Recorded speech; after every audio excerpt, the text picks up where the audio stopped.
ಸ್ವತಂತ್ರ ಅಭ್ಯರ್ಥಿ ಮಂಜುನಾಥ್ ಗೌಡರು ರೀಕೌಂಟಿಂಗ್ ಮಾಡಬೇಕು ಅಂತ ಹಾಕಿದ್ದಾರೆ.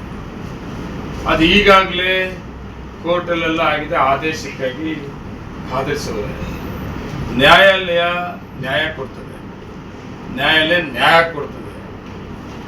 ನಾನು ಏನು ಮಾಡಿಲ್ಲ. ಅಲ್ಲಿ ನಮ್ಮ ಸರ್ಕಾರ ಇಲ್ಲ, ಬಿಜೆಪಿ ಸರ್ಕಾರ. ನಮ್ಮ ಬಿಜೆಪಿ ಸರ್ಕಾರ ಅಧಿಕಾರಿಗಳು ನಮ್ಮ ಅಧಿಕಾರಿಗಳಲ್ಲ. ಅವತ್ತು ಸರ್ಕಾರ ಇದ್ದಿದ್ದು ಬಿಜೆಪಿ ಸರ್ಕಾರ, ಎಲ್ಲ ಅಧಿಕಾರಿಗಳು ಬಿಜೆಪಿ ಕಂಟ್ರೋಲ್ ಇದ್ದಿತ್ತು. ಅದಕ್ಕೆ ಅದ್ರ ಜೊತೆಗೆ ಪವರ್ಫುಲ್ MP ಏನಪ್ಪ ಮುನ್ಷಾಮ ಅವರು ಏನಪ್ಪ ಅವರೇ ಎಲ್ಲ ಇಟ್ಕೊಂಡು ನಾನು ಮನೆಯಲ್ಲಿ ಆರಾಮಾಗಿ TV ನೋಡ್ಕೊಂಡು ಕೂತ್ಕೊಂಡಿದ್ದೆ. ನಾನು ಏನಪ್ಪ ನಮ್ಮ ಕೌಂಟಿಂಗ್ ಏಜೆಂಟ್ ಪಾಪ ಅವ್ರ ಕೆಲಸ ಅವ್ರು ಮಾಡ್ತಾ ಇದ್ರು. ಅದೇಸೆಟ್ ನಾನು ಗೆದ್ದಿದ್ದೀನಿ ಅಂತ ಅನೌನ್ಸ್ ಮಾಡವ್ರೆ. ಇವತ್ತು ಕೋರ್ಟ್ಗೆ ಹೋಗವ್ರೆ. ಅವ್ನಿಗೆ ಏನಾಗ್ಬಿಡ್ತಾ ಇದೆ ಅಂದ್ರೆ ಪಾಪ ಹೊಸಕೋಟೆಲ್ಲೇ ಎಲ್ಲ ಎಲ್ಲೂ ಕೂಡ ಅವ್ರ MLA ಆಗಕ್ಕೆ ಆಗ್ತಾ ಇರಲಿಲ್ಲ. ಹಳೆವರ ಎತ್ತು ನಾವೇ ಹೋಗ್ಬಿಟ್ಟು ಹೊಸಕೋಟೆಯಿಂದ ಕರ್ಕೊಂಡ್ಬಂದು JDS ಟಿಕೆಟ್ ಕೊಟ್ಟು MLA ಮಾಡ್ಬಿಟ್ಟು ಮತ್ತೆ ಅದೇ ತಿರುಕಲ್ ಕನಸು ಕಾಣ್ತಾವನೆ. ಮತ್ತೆ ಇನ್ನೊಂದ್ಸರಿ ಸಿಕ್ಕ ಹೋಗ್ತದೆ ಅಂತ ಸಾಧ್ಯ. ನ್ಯಾಯ ಸಿಗ್ತದೆ. ಏನೂ ಆಗಿಲ್ಲ. ಏನಪ್ಪ 5 ವರ್ಷ MLA ಆಗಿರ್ತೀನಿ, ಮತ್ತೆ ಎಲೆಕ್ಷನ್ ಬರ್ತದೆ.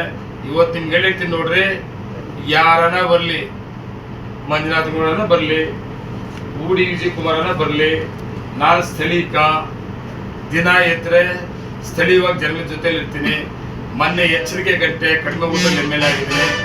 ನೆಕ್ಸ್ಟ್ ಎಲೆಕ್ಷನ್ಗೆ ಇಟ್ಕೊಂಡಿದ್ದೀನಿ. ಇದನ್ನ ನಾನು ಮಾತಾಡಿದ್ದೀನಿ.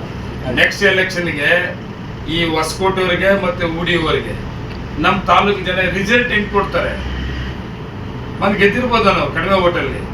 ಒಂದೇ ವರ್ಷ ಪಾರ್ಲಿಮೆಂಟ್ ಎಲೆಕ್ಷನ್ ಅಲ್ಲಿ ಕೋಲಾರ ಜಿಲ್ಲೆಯಲ್ಲಿ ಯಾವ MLA ಎಷ್ಟು ಓಟ್ ಹಾಕ್ಸ್ಕೊಂಡಿದ್ರು 23,000 ಓಟ್ ಹೆಚ್ಚಿಗೆ ಕೊಡಿಸಿರೋದು ಯಾರಂದ್ರೆ ಮಾಲೂರು MLA. ಆಮೇಲೆ ಯಾವುದೇ ಕಾರ್ಯಕರ್ತರ ಎಲೆಕ್ಷನ್ ಬಂದ್ರೆ ಇವ್ರ ಕ್ಯಾಂಡಿಡೇಟ್ ಎಲ್ಲಾನು ಸೋಲಿಸಿ ನಮ್ಮ ಅಭ್ಯರ್ಥಿಗಳನ್ನ, ನಮ್ಮ ಪಕ್ಷದ ಅಭ್ಯರ್ಥಿಗಳನ್ನ ಕಾರ್ಯಕರ್ತರಿಗೆ ಗೆಲ್ಸ್ಕೊಂಡಿದ್ದೀವಿ ನಾವು.